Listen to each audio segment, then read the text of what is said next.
দাদা গেটে কি লাগাইছেন? বসতেছেন আবার? পুটিং পুটিং করছে বডি ফিলার।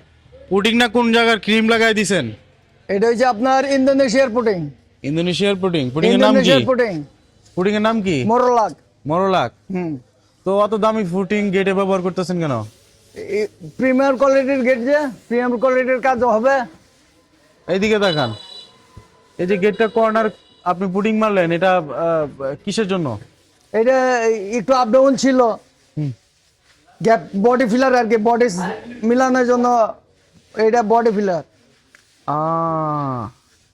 আপনি যদি পুরা গেটই মেরে দিছেন বিভিন্ন জায়গায়। হুম, পুরা গেট করা লাগে, জায়গা জায়গা গ্যাপ থাকে, জায়গা জায়গা অনেক কিছু। সব তো আর লোয়ারে কমপ্লিট করা যায় না। সব লোহাতে তো আর ফিনিশিং হয় না, তার জন্য বডি ফিলার ইউজ করা লাগে।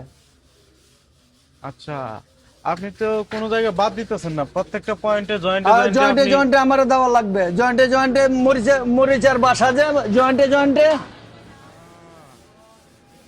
তো আমরা দাদার সাথে কথা বলে বুঝলাম যে প্রত্যেকটা জয়েন্টে বা কর্নারে কর্নারেই কিন্তু আমাদেরকে পুটিং আস্তর করতে হয়, না হলে কর্নার বা জয়েন্ট থেকেই জং মরিচা শুরু হয়। যারা এই ধরনের গেট এরকম প্রিমিয়াম ফিনিশিং এ তৈরি করতে চান, অবশ্যই আমাদের সাথে যোগাযোগ করতে পারেন। আমাদের ঠিকানা কিশোরগঞ্জ, বাজিতপুর, বাংলা বাজার।